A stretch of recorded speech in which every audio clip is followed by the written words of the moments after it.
सभी को नमस्कार। मेरा नाम है महेश और आप देख रहे हैं इंटरनेशनल अफेयर्स हिंदी।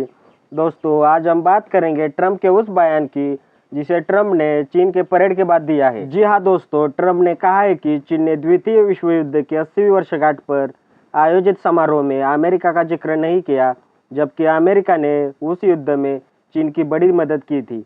इस वीडियो में हम जानेंगे ट्रंप का बयान क्या है, द्वितीय विश्व युद्ध का इतिहास क्या है, द्वितीय विश्व युद्ध में अमेरिका ने चीन की कैसे मदद की थी, साथ ही साथ विश्व युद्ध की 80वीं वर्षगांठ पर चीन ने अमेरिका का नाम क्यों नहीं लिया, उसके संभावित कारण क्या हो सकते हैं। तो जुड़े रहे इंटरनेशनल अफेयर्स हिंदी चैनल के साथ। और दोस्तों, आपका अपना चैनल है, सब्सक्राइब जरूर कीजिए ताकि हमारा भी मनोबल बना रहे। वीडियो पूरा देखें। चलिए सबसे पहले खबर देखते हैं। यहाँ राउटर्स की खबर है। Trump says China should have mention US during beautiful ceremony. मतलब यहाँ लिखा है, ट्रंप ने कहा चीन को अपने सुंदर समारोह में अमेरिका का नाम लेना चाहिए था। यहाँ भी आप देख सकते हैं, अरब न्यूज में भी इसी टाइटल के साथ खबर दी गई है। सबसे पहले ट्रंप का कहना क्या है, बयान क्या है, उसे समझते हैं। दोस्तों, ट्रंप ने अपने बयान में कहा यह समारोह बहुत अच्छा था, बहुत सुंदर था, लेकिन इसमें अमेरिका को शामिल करना चाहिए था। हमने चीन की मदद की थी, जापान के खिलाफ लड़े थे, इतिहास को भूलना ठीक नहीं है। यानी ट्रंप कहना चाहते हैं चीन ने द्वितीय विश्व युद्ध की 80वीं वर्षगांठ पर एक सुंदर समारोह किया, लेकिन उस कार्यक्रम में चीन ने अमेरिका का जिक्र नहीं किया, जबकि अमेरिका ने युद्ध में चीन की बहुत मदद की थी। ट्रंप का आरोप है कि चीन जानबूझकर अमेरिका की भूमिका को नजरअंदाज कर रहा है। ट्रंप ने इसे असम्मानजनक और अनुचित बताया। अब आखिर सच क्या है, द्वितीय विश्व युद्ध का इतिहास क्या है, उसे भी कुछ पॉइंट्स के जरिए समझते हैं। पहला पॉइंट है युद्ध की शुरुआत। 1 सितंबर 1939 को जर्मनी ने पोलैंड पर हमला किया। उसके बाद ब्रिटेन और फ्रांस ने जर्मनी के खिलाफ युद्ध की घोषणा की। यह द्वितीय विश्व युद्ध की शुरुआत थी। दूसरा पॉइंट है युद्ध में मुख्य पक्ष धुरी राष्ट्र यानी axis powers, Germany, Italy, Japan, मित्र राष्ट्र यानी ब्रिटेन, फ्रांस, अमेरिका, सोवियत संघ, चीन और बाद में कई अन्य देश। तीसरा पॉइंट है युद्ध का विस्तार। जर्मनी ने यूरोप के कई देश जैसे फ्रांस, बेल्जियम, नीदरलैंड आदि पर कब्जा किया। जापान ने एशिया में चीन और दक्षिण पूर्वी एशिया पर हमला किया। इटली ने अफ्रीका में युद्ध छेड़ा। चौथा पॉइंट है अमेरिका का प्रवेश। 7 दिसंबर 1941 को जापान ने अमेरिका के पर्ल हार्बर पर हमला किया।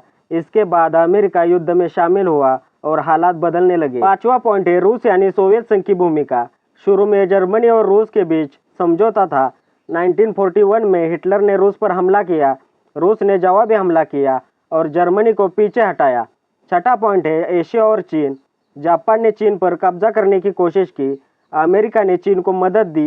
एशिया का बड़ा युद्ध जापान और अमेरिका के बीच हुआ। सातवां पॉइंट है युद्ध की टर्निंग पॉइंट। 1942 से 1943 में स्टालिनग्राद की लड़ाई, यूएसएसआर वर्सेस जर्मनी और मिडवे की लड़ाई, यूएसए वर्सेस जापान में मित्र राष्ट्रों की जीत हुई। इसके बाद धुरी राष्ट्र पीछे हटने लगे। आठवां पॉइंट है जर्मनी की हार। 1944 में मित्र राष्ट्रों ने नॉर्मंडी से यूरोप पर हमला किया। मई 1945 में जर्मनी ने आत्मसमर्पण किया। हिटलर ने बर्लिन में आत्महत्या कर ली। 9वां पॉइंट है जापान की हार। अमेरिका ने अगस्त 1945 में जापान के शहर हिरोशिमा और नागासाकी पर परमाणु बम गिराए। 15 अगस्त 1945 को जापान ने आत्मसमर्पण किया। 10वां पॉइंट है युद्ध का अंत और परिणाम। लगभग 6 करोड़ लोग मारे गए। संयुक्त राष्ट्र की स्थापना हुई। अमेरिका और सोवियत संघ महाशक्ति बनकर उभरे। शीत युद्ध की शुरुआत हुई। अब द्वितीय विश्व युद्ध के समय अमेरिका ने चीन को कैसे मदद की थी, उसे भी समझना जरूरी है। उसे कुछ पॉइंट्स के जरिए समझते हैं। पहला पॉइंट है सैन्य और आर्थिक मदद। अमेरिका ने चीन को हथियार, गोला बारूद और सैन्य उपकरण दिए। अमेरिका ने चीन को आर्थिक सहायता और फंडिंग दी ताकि युद्ध जारी रह सके। दूसरा पॉइंट है लैंड लीज एक्ट 1941। इस योजना के तहत अमेरिका ने अपने सहयोगी, जिनमें चीन भी था, सबको हथियार और सामान उधार पर दिए। चीन को अरबों डॉलर की मदद मिली। तीसरा पॉइंट है फ्लाइंग टाइगर्स। यह अमेरिकी स्वयंसेवी पायलटों का एक स्क्वाड्रन था। उन्होंने चीन की वायुसेना को मजबूत किया और जापानी विमानों को गिराया। चीन की हवाई रक्षा में इनकी अहम भूमिका रही। चौथा पॉइंट है बर्मा रोड और हम्प एयरलिफ्ट। जापान ने चीन की सप्लाई लाइन काट दी थी। अमेरिका ने बर्मा रोड के जरिए हथियार और सामान चीन तक पहुंचाए। साथ ही साथ जब सड़क बंद हो गई तब अमेरिकी विमानों ने हिमालय के ऊपर से उड़कर चीन तक सप्लाई पहुंचाई। पांचवा पॉइंट है सैन्य ट्रेनिंग और सलाह। अमेरिकी अधिकारियों ने चीन की सेना को ट्रेनिंग और रणनीतिक सलाह दी। कई चीनी सैनिक अमेरिकी सैन्य शिविरों में ट्रेन हुए। छठा पॉइंट है जापान के खिलाफ मोर्चा। अमेरिका ने सीधे जापान से युद्ध किया। Pacific war. अमेरिका ने जापानी सेना को एशिया में व्यस्त रखा, जिससे चीन पर दबाव कम हुआ। सातवां पॉइंट है युद्ध का अंत, जापान की हार। 1945 में अमेरिका ने हिरोशिमा और नागासाकी पर परमाणु बम गिराए। जापान ने आत्मसमर्पण किया और चीन जापानी कब्जे से आज़ाद हुआ। अब सबसे अहम बात, द्वितीय विश्व युद्ध की 80 वर्षगांठ पर चीन ने अमेरिका का नाम क्यों नहीं लिया, उसके क्या संभावित कारण हो सकते हैं, उसे भी कुछ पॉइंट्स के जरिए समझते हैं। पहला संभावित कारण है राष्ट्रीय गौरव। चीन अपनी जनता और सैनिकों की कुर्बानी और बहादुरी को ही केंद्र में रखना चाहता है। चीन का नैरेटिव है कि हमने अपने बल पर जापान को हराया। अमेरिका का नाम लेने से ऐसा लगेगा कि जीत चीन की अपनी ताकत से नहीं, बल्कि बाहर की मदद से मिली। दूसरा कारण है राजनीतिक रिश्ते, अमेरिका से तनाव। आज अमेरिका और चीन के बीच ट्रेड वॉर, ताइवान विवाद, टेक्नोलॉजी और साउथ चाइना सी जैसे बड़े विवाद चल रहे हैं।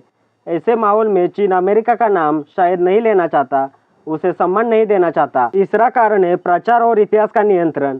चीन सरकार अपने नागरिकों को वही इतिहास बताती है जो उसकी राजनीतिक छवि के अनुकूल है।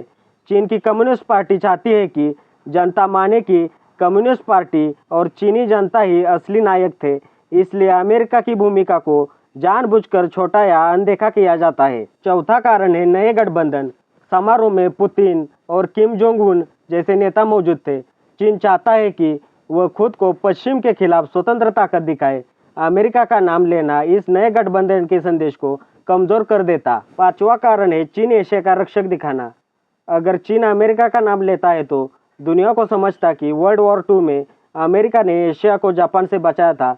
चीन चाहता है कि यह छवि धुंधली पड़े और उसकी जगह चीन एशिया का असली रक्षक दिखे। छठा कारण है घरेलू राजनीति और राष्ट्रवाद। चीन सरकार अपनी जनता में राष्ट्रवादी भावना जगाना चाहती है। इसके लिए विदेशी मदद के बजाय चीनी संघर्ष और बलिदान पर जोर दिया जाता है।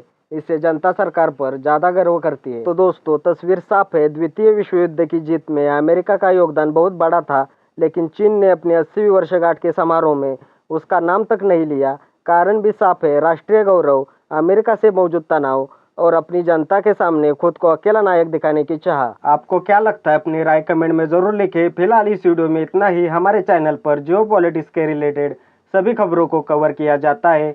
एक बार चैनल की प्लेलिस्ट जरूर चेक कीजिए और इंटरनेशनल अफेयर्स हिंदी चैनल को सपोर्ट कीजिए ताकि हमारा भी मनोबल बना रहे। अगर आपको वीडियो में दी हुई जानकारी अच्छी लगी तो वीडियो लाइक कीजिए, अपने दोस्तों के साथ वीडियो शेयर कीजिए और सबसे अहम बात, आपका अपना चैनल है, सब्सक्राइब जरूर कीजिए ताकि आपको नए वीडियो की नोटिफिकेशन मिलती रहे। मिलते हैं अगले वीडियो में, तब तक के लिए धन्यवाद। जय हिंद।